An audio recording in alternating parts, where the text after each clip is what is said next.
Alright, hello and welcome back to Ashgabat Cats. Let's play that. Today we're taking a look at Racing Drivin. Now, this game's arcade flyer looks kind of old, but take a look at this. 3D polygonal cars? This is ridiculous. Oh, those ones almost look like Ferraris. So let's oh wow. So we can really see the age. Ah, that's funny. It goes straight into first-person cockpit view. Turn key to start. Okay. Sure. All right. Any third-person views or anything? Nope. We are stuck in first-person view. I guess that's how they could stand to have a polygonal. Oh no no no! It even gives you a timer for the off-road. So a lot of racing games will let you go off-road all you want, and there are essentially no ill effects. You can even cut corners like that. Actually, I wonder if we can cut corners, because it's 10 seconds to get back on the road. Oh, I see. Oh, that's not a ramp. Oh, sweet. It actually gives you an instant replay. In fact, not only that, it actually has a damage system. Oh, we gotta turn the key again. For whatever reason, key is mapped to a 1 on my keyboard, rather than a start button on my arcade stick. Also, again, just as a eternal reminder, I'm playing this on an arcade stick, so I'm essentially pressing on like buttons on a keyboard, left and right. There's no analog steering here. Extra time. I don't think there's necessarily any point. It looks like we're just racing for the heck of it. But I mean, oh, wow. But I mean, again, like in a racing game like this, sometimes it's more just the experience. And again, too, I'm assuming this is like. Now, this can't be early 80s, because this is way too advanced. I'm guessing it's early 90s when they were starting to get polygons to work. Because, I mean, this does have a very rough, like, polygonal vibe. But it's actually a fair bit better than, like, Sega VR, for example. Which I feel like is kind of arguably the first real 3D racing game. Or at least the first 3D racing game that kind of set off the whole craze of 3D.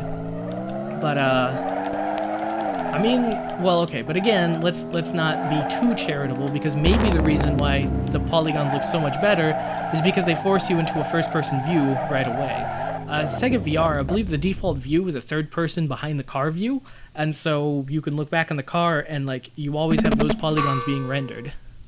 And that being said, the actual course itself is a little bit rough, but, I mean, oh, this is gonna be a fun timing game. Boop. Oh, what do you even press? Step on the gas pedal to choose. Well, I guess I got ahead of myself. I can't even choose a name I don't want to have. Oh, well, never mind. Yet another time, the name entry screen was broken. Need credits to play. Oh, wow. Oh no, is it? Oh, 2-player. But, I don't know about that. Whoa, check out this original track. Is that a loop-de-loop? I am all on that. Let's go to the car with fire on it. I'm sure you can see why. Oh, okay.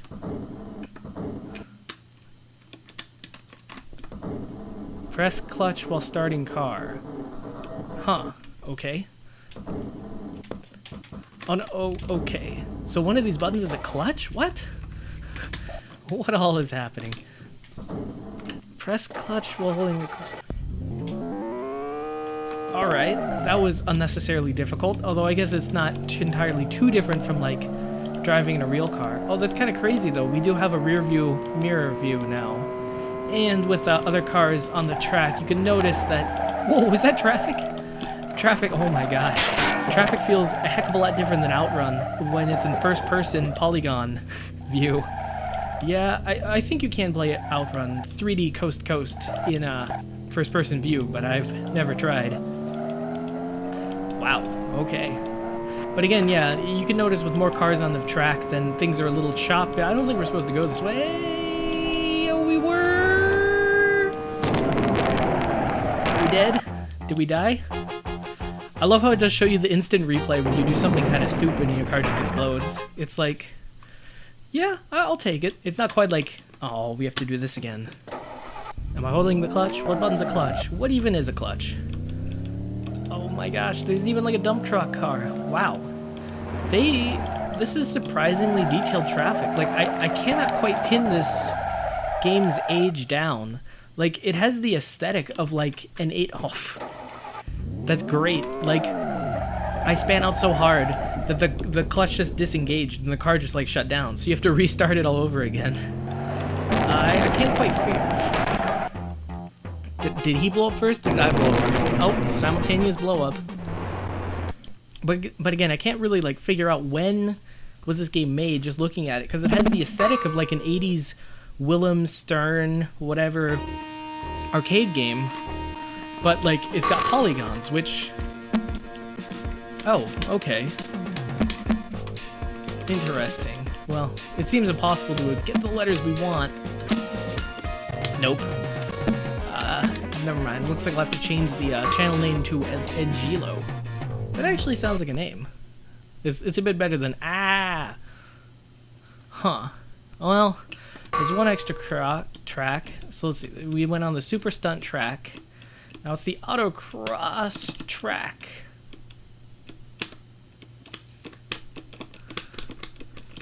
No, I didn't think I could do it, but I did it. I actually selected that. That was pretty tricky. So let's take a look at the Roadster manual transmission. Oh, I see. The different cars have different transmissions. So I accidentally selected the easiest car in the beginning, the automatic, which is good because I don't really know how to drive a car, and this simulator is not doing me any favors.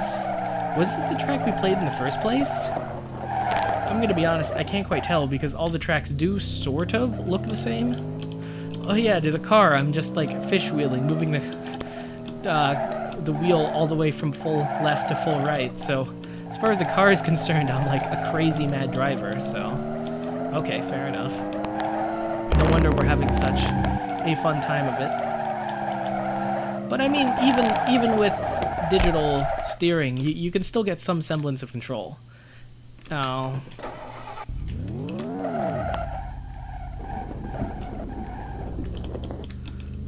Maybe taps are the way to go, but I don't know. Oh gosh, and you can't counter steer because then you just spin out the other way. Oh, it even has ghosts? This is such a weirdly well thought out game. It's kind of unfortunate the art direction is so, well, how to say it, ugly. I mean, well, okay, it's sort of like everything's just so stood back and played, so I guess it's almost like an actual car manufacturer made this, like not necessarily somebody with arcade experience, because I kind of feel like arcade experience, you kind of have nice flashy bright colors, you have like detailed blue sky with clouds in it, but this game is just like polygons, no nonsense. I mean, if you look at like Virtual Racer, like the environments are very detailed, and I mean, you've got nice blue skies, you've got green backgrounds, you've got like set pieces as you drive along, but this game, it's kind of like, hey look, it's in 3D, and that's kind of the big draw. I mean, to be fair, back in the day, that would have been a huge draw, but it just doesn't really cut it for lasting all of time. Oh, and okay, so this was the one. Oh wow, we actually got a higher score last time? I'm kind of surprised, because it felt like last time we were just kind of grasping along blindly. But, well, it's not to say we weren't here. Okay, so let's do the super stunt track. Well, okay, let's do 2-player super stunt track. Okay, automatic transmission. All right, I've learned my lesson. The coolest looking cars are the hardest to drive. You know, I guess that's kind of true in real life too. Okay. Wait, what? So it seems to be alternating 2-player, where like one of us races a drone and then the other person races a drone and then we race each other or something. I don't really know, but it's just kind of funny. It's like playing 2-player, but not really playing 2-player. It's kind of like a 2-player like timed arcade run. Like if you've ever played Soul Calibur 2, like you can do 2-player arcade, but you don't like fight each other. You don't like do a co-op or anything. You literally just like race times. Actually, I don't think that's actually an official mode in the game. I think that's just something my friend's little sister liked to do because she liked to play a fighting game, but she didn't quite like the actual concept of two people fighting each other. So she would like play through the arcade, and then they would play through the arcade, and you could compare times or whatever, scores. And it's like, on one hand, that just strikes me as completely backwards. What are you doing? Why are you even bothering to play the game if you're not playing it correctly? But on the other hand, who am I to say that's not how you're supposed to play this game? Like, if you could teleport somebody from the 80s playing this game into the future, just watching me play it, he'd be like, what the heck? This is not at all like how I expected it to be played, or even want it to be played. This is sacrilege against the game. But to me, it's like, this is just regular. Did I hit the cows?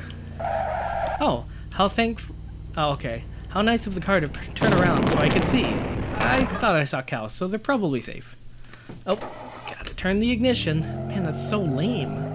How's that like in a real car? You have to turn the ignition every single time you want to drive the car? I'm kidding, that actually sounds like a useful feature. Wow. I mean, I'm not gonna lie, this 3D is very hokey, but I actually felt a tiny sense of dread. Like it was actually I who was falling down the cliff, rather than an abstract representation of the cliff represented on a 2D screen in front of me. That was surprisingly intense. And I guess it really goes to show you, it's like, what's the difference between 2D and 3D?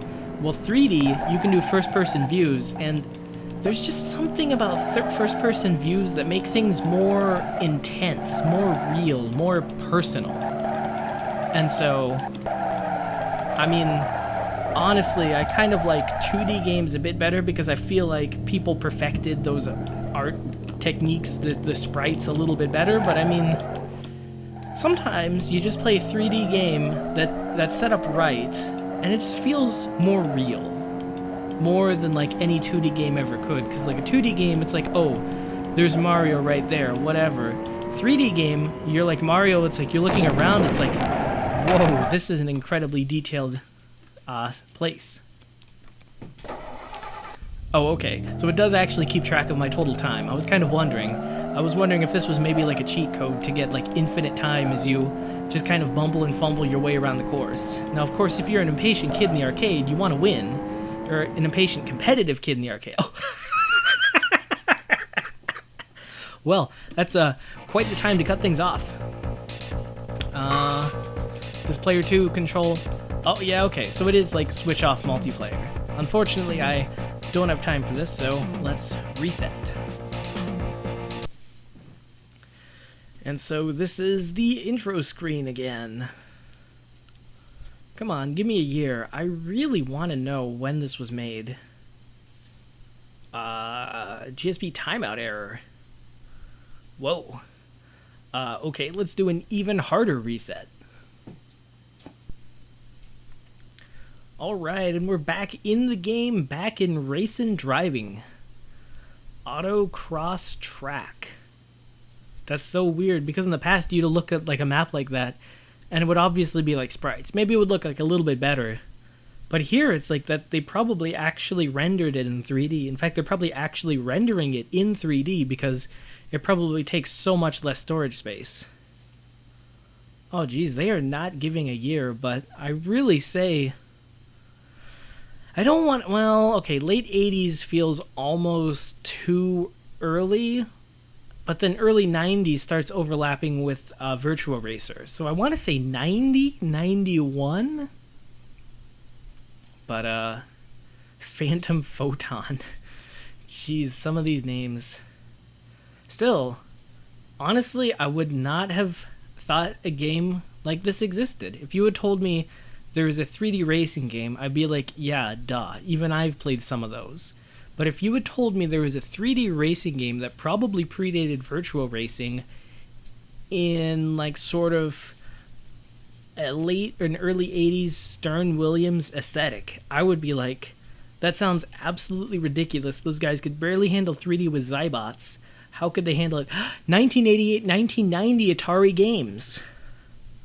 So, who knows their video game history? Yeah, Atari. Okay, that makes sense, because Atari, sorry. Stern Williams Atari, all of their sort of aesthetics. That's so weird.